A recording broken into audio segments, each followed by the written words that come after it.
વ્યાજખોર માતા પુત્રની ધરપકડ। વ્યાજે રૂપિયા લેનાર પાસે પઠાણી ઉઘરાણી કરતા મકાનની ફાઇલ લઈ ભાડુઆત રાખી દેતા। સુરત શહેરના નાગસેન નગરમાં માતા પુત્રની જોડીએ વ્યાજખોરી અને પઠાણી ઉઘરાણી કરી લઈને આતંક મચાવ્યો હતો। પાંડેસરા પોલીસે માતા અને પુત્ર વિરુદ્ધ 3 ગુનો નોંધી કાયદેસરની કાર્યવાહી હાથ ધરી છે। માતા પુત્ર લોકોને વ્યાજ પર પૈસા આપી વ્યાજ કરતાં વધુ કિંમત ચૂકવી દેતા છતાં પઠાણી ઉઘરાણી કરતા હતા। જરૂરિયાતમંદ લોકોને પહેલાં વ્યાજે રૂપિયા આપી ત્યાર પછી પઠાણી ઉઘરાણી કરનાર માતા પુત્રની પાંડેસરા પોલીસે ધરપકડ કરી છે। શહેરના નાગસેન નગરમાં માતા પુત્ર બંને વ્યાજખોરી અને પઠાણી ઉઘરાણી કરી આતંક મચાવ્યો હતો। એટલું જ નહીં, મકાનની ફાઇલ પણ તેઓ લઈ લેતા હતા। ગેરકાયદે કબજો કરી ફરિયાદીના મકાનને અન્ય કોઈને ભાડેથી આપી દેતા હતા। લોકોને ઘરમાંથી બહાર કાઢી નાખવાની ધમકી આપવા સાથે વ્યાજ નહીં આપે તો જાનથી મારી નાખવાની ધમકીઓ પણ આપી હતી। ડીસીપી વિજયસિંહ ગુર્જરે જણાવ્યું હતું કે પાંડેસરા વિસ્તારમાં 3 ફરિયાદી સામે આવ્યા।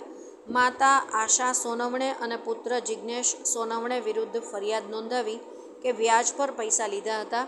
વ્યાજ અને પૈસા બંનેની ચૂકવણી કરી દીધી છે, તેમ છતાં માતા પુત્ર હેરાન પરેશાન કરી રહ્યા છે। પ્રથમ ફરિયાદીએ જણાવ્યું હતું કે વ્યાજ પર 1 લાખ રૂપિયા લીધા હતા, જેની સામે 1.75 લાખ ચૂકવી દીધા છે, તેમ છતાં વ્યાજની માગણી કરવામાં આવી રહી છે। આ લોકો ફરિયાદીના ઘરે બેસી જતા હતા અને અપશબ્દો બોલતા હતા। આ માતા પુત્ર ફરિયાદીના ઘરે બેસી જઈ તેમને ખાવાનું રાંધવા પણ દેતા નહોતા। સાથે તેઓએ જણાવ્યું હતું કે અન્ય બીજા ફરિયાદીએ જણાવ્યું છે કે પત્નીની સારવાર માટે 1.75 લાખ રૂપિયા વ્યાજે લીધા હતા, તેની સામે 2.27 લાખના કાગળ ઉપર સહી કરાવી લીધી અને સહી કરાવ્યા પછી મકાન ખરીદી લીધું। કાગળ પર લખ્યું છે કે અમે આ ઘર ખરીદી રહ્યા છીએ, ત્યાર પછી પણ વ્યાજ લેતા હતા। વ્યાજની ચૂકવણીવાળી વાત પણ પૈસાની માગણી કરતા હતા। ફરિયાદીના ઘરની ફાઇલ હજુ પણ આરોપી પાસે છે। આ માતા પુત્ર મને ફરિયાદીના ઘરે બેસવા અને તેમના માટે ભોજન પણ બનાવવા ન દેતા।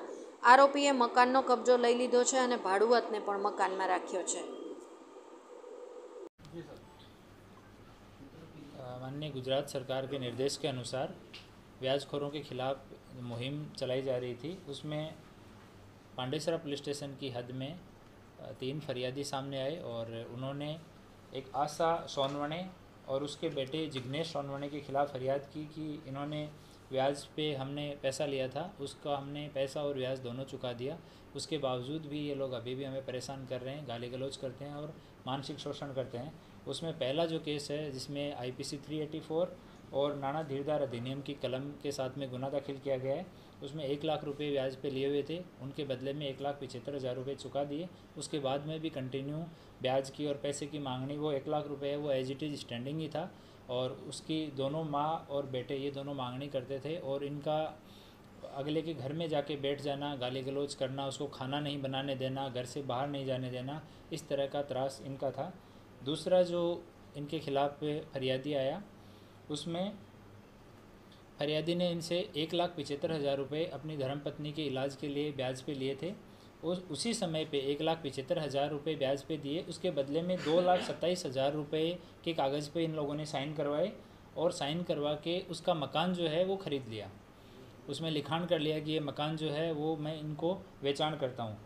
तो उसी टाइम पे इसने 50,000 रुपये ज़्यादा का लिखान करवा लिया। उसके बाद में कंटिन्यू ब्याज लेते रहे। ये पैसा जो है वो भी चुका दिया गया, लेकिन इसके मकान की फ़ाइल अभी भी उनके पास है और उस मकान पे कब्जा करके उसमें दूसरा किराएदार इसने बिठाया हुआ है। तो उसकी फरियाद पे IPC 386 और नाना धीरदार अधिनियम के तहत FIR दर्ज की गई है।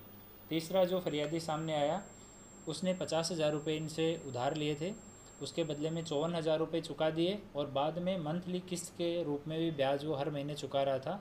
उसके बावजूद उसका घर जो है वो आशा सोनवणे ने अपने दामाद के नाम पे गिरवी रखवा लिया और उसके मकान पे कब्जा कर लिया। तो इन तीनों की FIR दर्ज की गई है और बाद में जब पंचनामा के दौरान उसके घर पे पंचनामा किया गया तो 3-4 और फाइलें वहाँ पे मिली हैं। तो उन फाइलों में जिनका नाम है उनके साथ में अभी पुलिस कांटेक्ट कर रही है।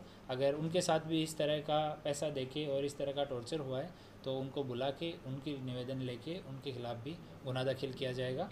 तो अभी ब्याज के खिलाफ़ जो मुहिम चलाएगी उसके बाद में लोगों में जागरूकता आई है और लोग धीरे धीरे सामने आके और फरियाद कर रहे हैं। Thank you.